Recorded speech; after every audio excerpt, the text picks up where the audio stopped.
ಇವತ್ತು ಬೆಳಗಾವಿ ಬಂದು ಹೋರಾಟ ಮಾಡ್ತಾರಂದ್ರೆ ಎಲ್ಲೇ ಒಂದ್ ಕಡೆ ಮುಖ್ಯಮಂತ್ರಿ ಹತಾಶೆಗೊಂಡಿದ್ದಾರೆ.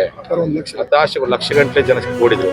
ಹತಾಶೆಗೊಂಡ್ಬಿಟ್ಟು ಸ್ವಯಂ ಪ್ರೇರಣೆಯಿಂದ ನೀವಿಷ್ಟೆಲ್ಲಾ ದಬ್ಬಾಳಿಕೆ ಮಾಡಿ ನಿಮ್ಮ ದಬ್ಬಾಳಿಕೆಗೆ ಪ್ರತಿ ಉತ್ತರ ಕೊಡಬೇಕು ಅಂತೇಳಿ ಏಟಿಗೆ ಎದುರೇಟ್ ಕೊಡಬೇಕು ಅಂತ ಇವತ್ತು ಆ ಒಂದು ಕಿಚ್ಚಿನಿಂದ ನಮ್ಮ ಲಕ್ಷಾಂತರ ಸಂಖ್ಯೆಯಲ್ಲಿ ಬಂದು ಹೋರಾಟ ಮಾಡಿದಾಗ ಆ ಹೋರಾಟದ ಶಕ್ತಿಯನ್ನು ಸಹಿಸಲಾರ್ದೇನೆ ಇವತ್ತು ಮುಖ್ಯಮಂತ್ರಿಗಳು ಅವರೇ ಹೇಳಿ ಮಾಡಿಸ್ಯಾರೋ ಅಥವಾ ಈ ನಮ್ಮ ಕಮಿಷನರ್ ದುಷ್ಟ ಕಮಿಷನರ್ ADGP ಇವರಿಬ್ಬರು ಸೇರ್ಕೊಂಡು ನಮ್ಮ ಸಮುದಾಯದ ಅಮಾಯಕ ರೈತರ ಮೇಲೆ, ನಮ್ಮ ರಕ್ಷಣೆ ಮಾಡುವಂಥ ವಕೀಲರ ಮೇಲೆ, ನಮ್ಮ ಸಮುದಾಯದ ಮಹಿಳೆಯರ ಮೇಲೆ ಇವತ್ತು ಲಾಠಿ ಚಾರ್ಜ್ ಮಾಡಿ ಅವರಿಗೆ ಬಹಳಷ್ಟು ಜನ ಕೈಕಾಲು ಮುರಿಯನ್ನು ವರದಿ ಮಾಡಿದ್ದು, ತಲೆಗೆ ಹೊಡೆಯುವಂಥ ಪ್ರಯತ್ನ ಮಾಡಿದ್ದು ಇದು ನಿಜವಾಗಿ ಏಕಕೃತ್ಯ.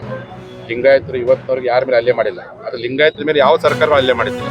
ಸ್ವತಂತ್ರ ಬಂದ ಮೇಲೆ ಲಿಂಗಾಯತರ ಮೇಲೆ ಅಂದು ಬಸವಣ್ಣ ಕಾಲದಲ್ಲಿ ಕೊಂಡಿ ಮಂಚನ ಹಲ್ಲೆ ಮಾಡಿದ್ದಂತೆ. ಅದು ಬಿಟ್ಟ ನಂತರದಲ್ಲಿ ಇವತ್ತು ಲಿಂಗಾಯತರ ಮೇಲೆ ಕೊಂಡಿ ಮಂಚನ ಹಲ್ಲೆ ಮಾಡಿರ್ತಕ್ಕಂಥ ಏಕೈಕ ಸರ್ಕಾರ ಇವತ್ತಿನ ಸರ್ಕಾರ ಅಂತ ಹೇಳಿಕೆ ಭಾಳ ನೋವು ಅನಿಸುತ್ತೆ. ನಮ್ಮ ಜನತೆ ಹಲ್ಲೆ ಮಾಡಿದ್ರೆ ಪ್ರತಿಕಾರವನ್ನು ನಾವೇನು ಸುಮ್ಮನೆ ನೀವೇನು ಬೆದರಿಸ್ಬೋದು. ನನಗೆ ಅವ್ರು ಕಿತ್ತೂರು ನೋಡಿದರೆ ಇನ್ನೊಂದು ಸ್ವಲ್ಪ ಗೋಲಿಬಾರ್ ಮಾಡಲಿಕ್ಕೂ ಅವ್ರು ಎಷ್ಟು ಕಿತ್ತಿಲ್ಲ, ಅಷ್ಟು ಮಟ್ಟ ಷಡ್ಯಂತ್ರ ಅವ್ರು ಮಾಡಿದ್ದೀನಿ ಅಂತ ಅನುಮಾನ ವ್ಯಕ್ತವಾಗ್ತದೆ.